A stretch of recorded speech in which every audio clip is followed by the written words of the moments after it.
How often do you still battle with depression? Oh, I'm always depressed, all the time. Do you feel that you're happier right now than when you were broke, or not really? Sometimes.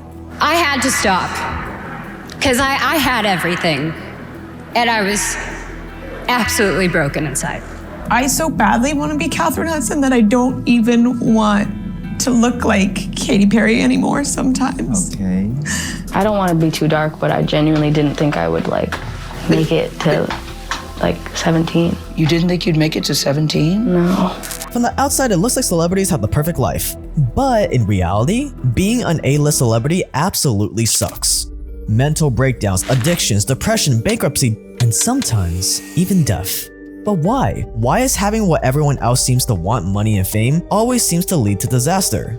When you're an A-list celebrity that everyone knows, you can pretty much say goodbye to going outside. When you're in a coffee shop, everyone recognizes you, and it's not really a pleasant interaction typically for the celebrity because all they see is all these people bothering them for a photo. And it's not like these people genuinely want to take the time to get to know them. And we all know when we see a celebrity, we want to run up to them to get the photo. And so if all you're experiencing as a celebrity is like all these people just want to take something from you, which is they just want to take the photo, they just want to sometimes get your number or whatever it might be, it's not a pleasant experience of dealing with human beings. This is Arvid Ali, by the way. He's the former president of Jordan Belfort's companies, yes, the real Wolf of Wall Street, and he's the advisor that celebrities, pro athletes, politicians, and the ultra-rich go to when they want to grow their net worth. So he's been very up close and personal with A-list celebrities.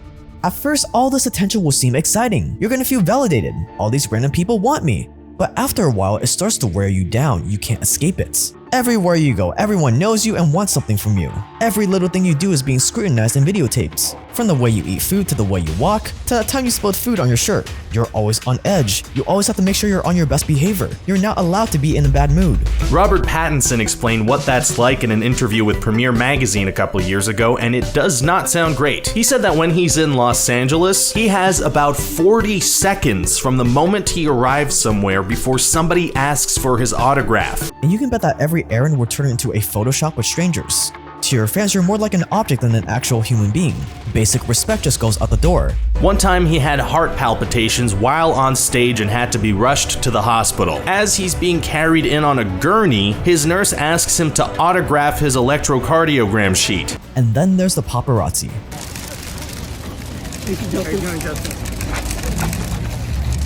The bottom feeders of the celebrity world, whose job it is to trigger you. You can't see the cars. They got it. Get out of the way! I can't see! There are cars there, motherfucker! No.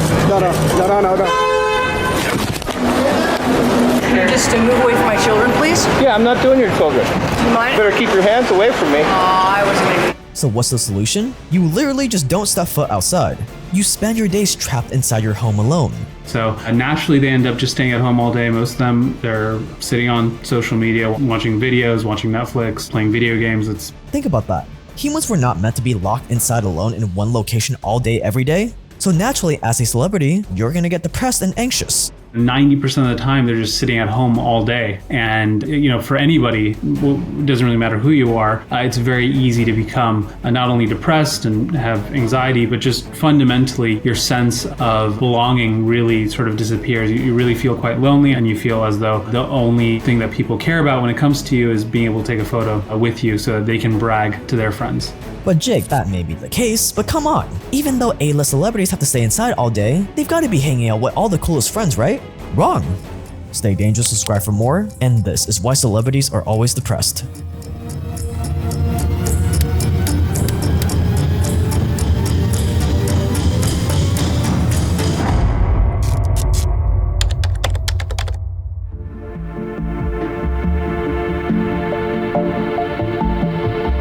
Since we're on the subject of famous people, do you know what Winston Churchill, Leonardo da Vinci, and Thomas Jefferson all have in common? They all use standing desks. Why? Because sitting down is actually one of the worst things ever for you.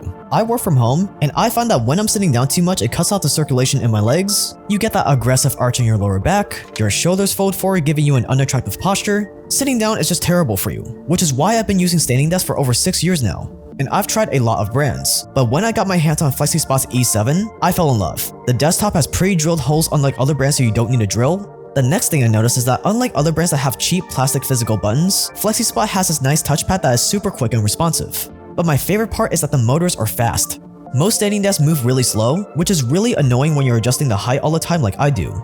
This has been one of my favorite investments in my health, and if you want to pick one up, today is the best day to get it because FlexiSpot is having a Labor Day sale with up to 50% off its products. So click the link below to get one now. Thanks to FlexiSpot for sponsoring this video.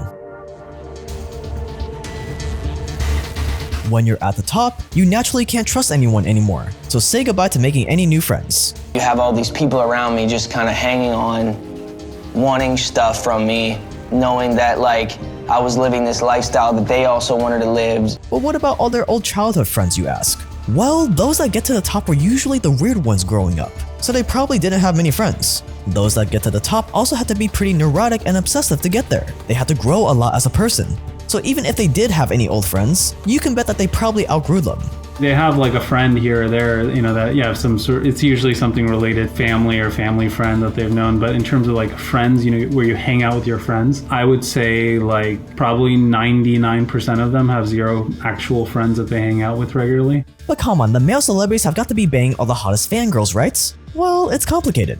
You have to think about it from their perspective. Like every single girl that you get with as a male celebrity is a risk. There's a significant risk that they're going to try to take a picture with you. They're going to try to use it against you somehow, and they want you ideally to become, their romantic partner. So they'll do whatever. Oftentimes they'll do whatever it takes to try to cause problems so that you can become a romantic partner of theirs. But what about the exclusive celebrity parties, you ask? The ones with all those hot Instagram models. Another thing that's typically associated with celebrities is like they get to go to all these exclusive influencer celebrity parties. And from my understanding, you've been to some of them. I've been to quite a lot of them. And it's probably the saddest parties I've ever been to. It looks really glamorous. It's amazing from the outside. The houses are just unbelievable, and the line, and they have like thousands of models and stuff. And so it's a very dramatic situation. But inside the party, if you think about it, okay, so let's say you have like 2,000 Instagram models and you have like 50 male, top celebrities. It sounds like something crazy is going on, but practically inside the party, what you have is a bunch of Instagram models who are worried to be photographed doing anything, wrong, basically. And you definitely have all those guys who are very worried to be photographed doing anything wrong.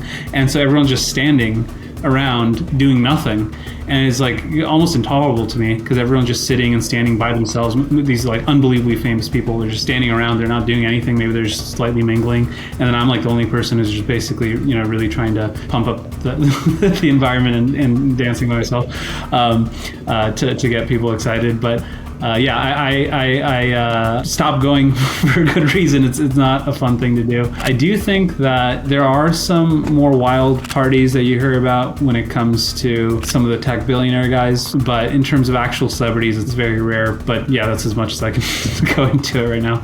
So when you become an A-list celebrity, the only time you're ever going to be leaving your house is to go to work. The only time they tend to leave their house, I would say, is if they have to. So for certain musicians, artists, they have to go on tour, which if you guys have ever really seen their videos of going on tour, it's an incredibly difficult experience where they can barely sleep. They have to go to multiple locations within 24 hours, and it's for many months nonstop. It's absolutely not pleasant at all for anyone who has to go through that.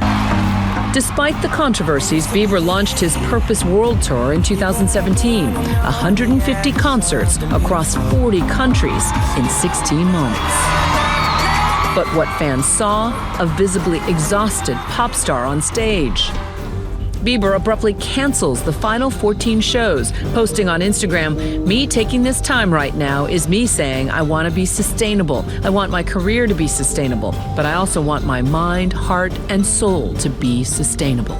But come on, think about all the money, Jake. Cillian Murphy just got paid $10 million for Oppenheimer alone. That movie sucked, by the way. I will take tens of millions of dollars if it means I just have to stay home and have no friends. Well, think again.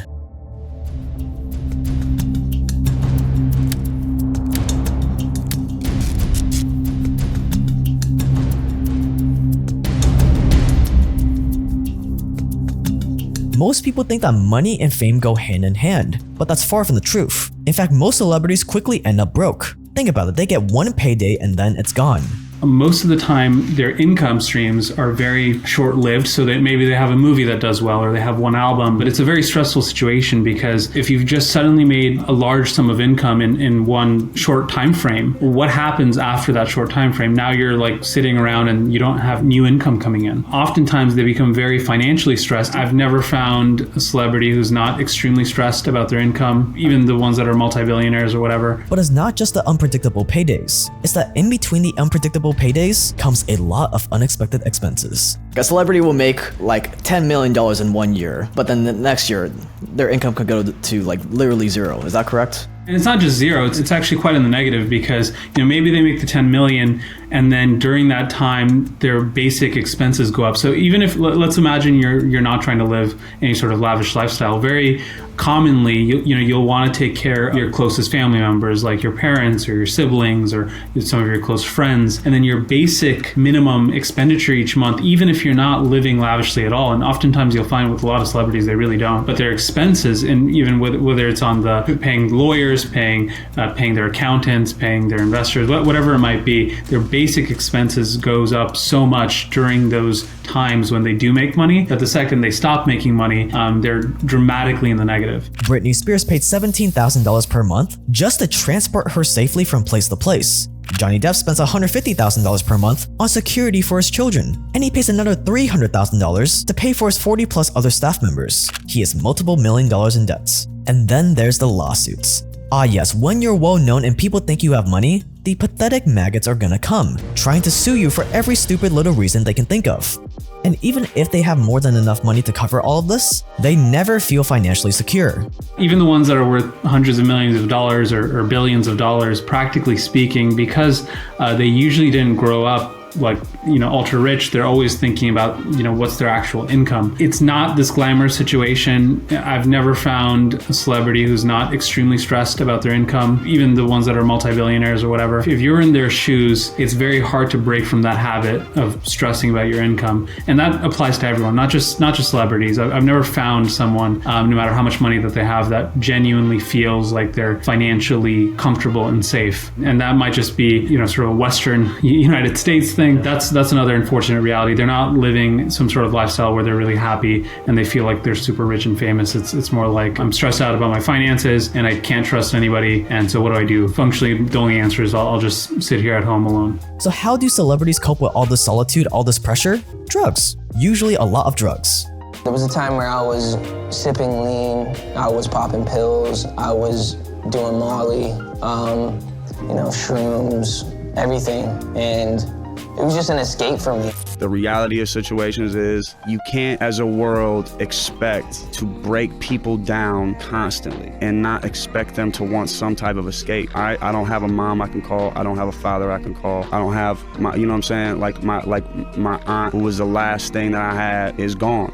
When you're a celebrity, you can get access to whatever substances you want, which leads to really tragic outcomes. We're going to turn now to a major loss in the music world tonight. The gifted singer Amy Winehouse found dead in her London home. She was just 27. And so many people blogging and tweeting throughout the day today about an almost eerie coincidence. So many young music stars lost, and so many lost. The actor Heath Ledger was found dead today in an apartment here in New York City. He was just 28 years old. The Australian-born actor came to huge prominence after his powerful performance in the film Brokeback Mountain. 6:30, they loaded the body of Michael Jackson onto that helicopter, and in just a couple of minutes they're making their final approach now to County USC Medical Center. In the skies over Los Angeles, news crews track the helicopter carrying Michael Jackson's body. In death, the king of pop, just as much a figure of fascination as he was in life. And here's the other irony, is that this fame is not gonna last forever. And when it's over, things usually get worse, not better.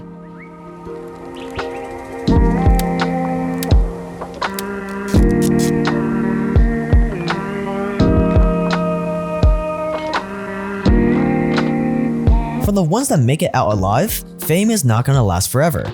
One day you will turn into a has-been. For some, they stay relevant for a super long time. For others, their fame is short-lived. The other big thing is most people who are super famous, they don't stay in the spotlight for that long. So everyone might know them for many decades later, but like your time in your prime is kind of limited. And when it's all over, even though the fame might have been miserable, they tied their entire identity around it. It validated them. They tied their entire self-worth around it. So when they do become a has-been, they become even more depressed. What does a 32-year-old retiree who's worth $100 million spend their days? Miserable. Really? You were miserable? Yeah, because, like any athlete, right? From the ages of 6, 7 years old, all we knew was one thing, hoop. Hoop school, right? Hoop summer, hoop play. What do we know? We haven't had a regular life. No matter how much money you have, if you don't have it, that's why when you hear someone, they'll be like, yeah, my parents still work. Usually they go searching for the same rush they once had. Some of them find a healthy outlets, but many don't.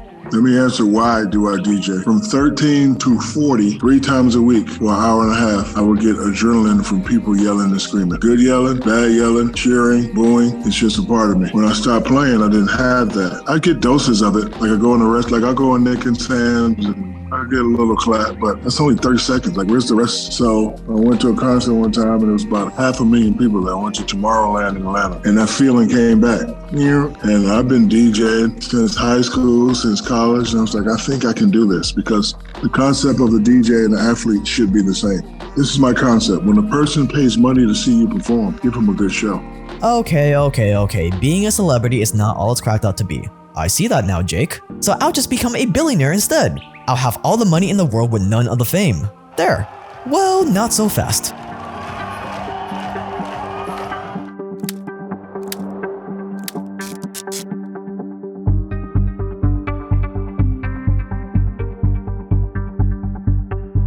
Money without the fame. It sounds like a dream come true. But in reality, billionaires all deal with their own set of insecurities that gnaw at their soul. You have a situation where this person is extremely rich, let's say, at least on paper or whatever it might be, and then they see all these random other dudes, especially on the internet, who are really famous, who aren't nearly as rich, and so then they're super jealous and annoyed at all these not sort of fake rich guys out there who get all the fame and the attention, and so you have all these sort of billionaires who are typically sad that no one knows who they are. It's not like you can walk around the street if you're not a famous, billionaire. It's not like you can walk around the street and people bow down to you as if they know who you are, and they wish they could get some respect from people because they're some sort of a big time silent success. Think about it. What if this guy walked past you on the streets? Would you recognize him? Of course not. He looks like another generic old dude. Are you gonna run up to him and say how much of a big fan you are of him while he's out on a date with a girl he's trying to impress? No. But you wanna know who this man is? That's Amancio Ortega, the man behind Zara with a net worth of $90 billion. And here's the thing, even if these billionaires wanted to get famous, they literally can't. It's a big negative for them to be well known for many different reasons. Oftentimes that has to do with how they actually became a billionaire, but definitely, if they become well-known billionaire, then they're just going to get sued all day, every day by random people. It's very common for them to have to spend tens of millions of dollars, just protecting themselves from all these frivolous lawsuits, and it's just not a safe thing for most billionaires. So practically speaking, the odds that you're going to want to be well known as a billionaire is very low, but then at the same time, it's this weird irony where you wish everybody knew you and respected you, and so then you treat everyone kind of poorly, for lack of a better term, because you wish they respected you oftentimes, but they don't. So that's what it's like to deal with billionaires, to deal with just famous people. It has much more to do with sort of the COVID loneliness, and you almost kind of just feel sad for them, and then they're stressed out because they're worried about their income. And the billionaires, that's the other thing. The one big overlap is both of them are extremely worried about their income all the time. But the type of misery is a little bit different. The celebrity is more like a loneliness misery, and the billionaires, it's more like a yearning for respect, and so it's not particularly pleasant dealing with them, at least from my experiences. Obviously there are exceptions, for anyone watching this, still work with on the billionaire side, but generally speaking, this is the case. So if extreme wealth sucks, if extreme fame sucks, what doesn't suck? Is there a way to achieve the money and fame without making your life miserable? Well, as it turns out, there is a happy medium you can shoot for.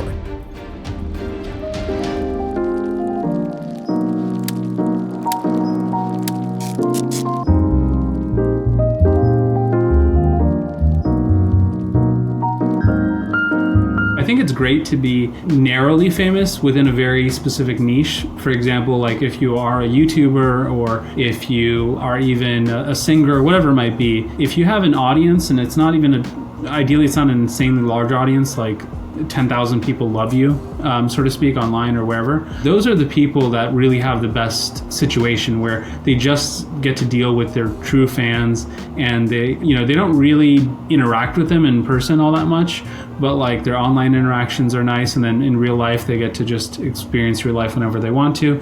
And then if they really, really want to, they can just create some sort of fan specific experience once a year and have that as a very fun thing to do or something like that. But they get to have the best of both worlds, in my opinion, which is like they get to have a normal real life and not deal with any of the problems, and at the same time they know that there's thousands of people out there who do really love them and their content, and there's no real downside. So I think that's a nice happy medium. But you never know, like if you're just good at becoming famous, then you're probably just gonna keep getting more famous. I would say that there are two routes that I found that work. You really do find some sort of work where you genuinely enjoy the work regardless of the income, but it is still, something that's a profession, meaning you really can make an income from it. I've generally found that, like, almost for most professions, if you really do like it, it is very doable to at least, get into six figures in income.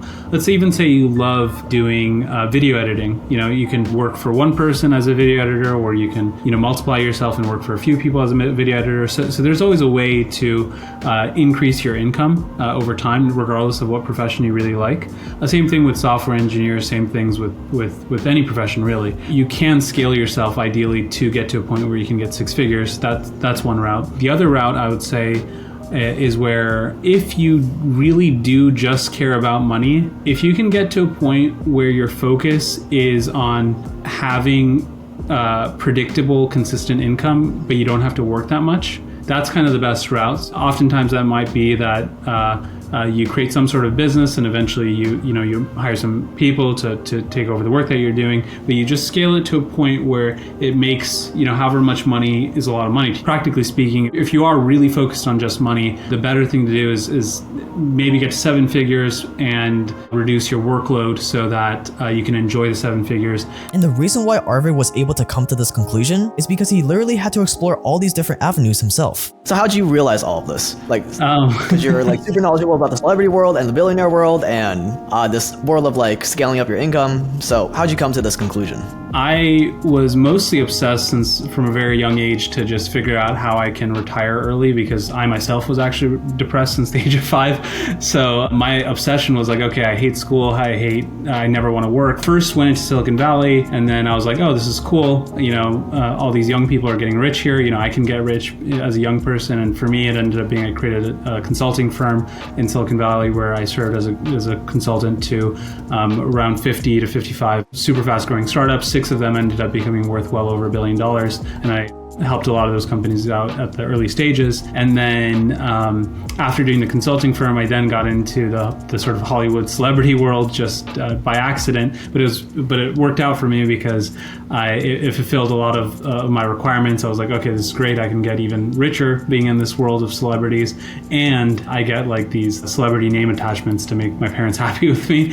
So it ended up working out well because there aren't that many people with the Silicon Valley background that went into the Hollywood space. So I had a unique advantage in going in there and helping out a lot of celebrities using all the knowledge that I got from seeing so many Silicon Valley companies do so well, and realize exactly what they did right, what they did wrong, and be able to bring that into the Hollywood celebrity business space. And most of these celebrities, because they make so much money, they have a lot of different businesses that they either create or are involved in as an investor. And so it was an easy transition, actually. And then from there, I ended up sort of thinking like, okay, this is cool. What else am I missing?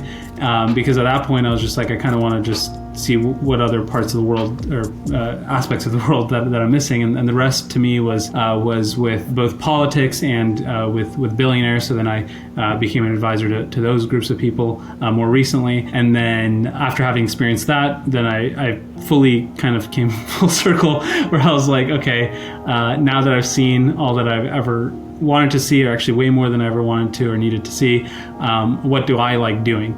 And personally, the only thing I really feel extremely fulfilled doing is helping other people one-on-one. I really don't like, dealing with large groups of people or corporations or whatever anymore. I'd much rather just deal with people one-on-one and be able to help them in a way where it's not so much that like I'm creating some sort of genius playbook that everyone should follow type thing. It's more just like a real genuine one-on-one help where I've just seen so much now of what works, what doesn't work, and seeing what everyone else has tried and being able to translate that into each person's specific situation. So in some cases that ends up being more related to growing their income. In other cases it ends up being more in terms of personal fulfillment and their relationships. But overall, I wanted to be able to take all the work I did with advising all these types of people and be able to translate that down into helping as many individuals as I can. And I didn't want to do it in a way where it's sort of some like cookie cutter, type thing. I really want to help every individual one by one myself, not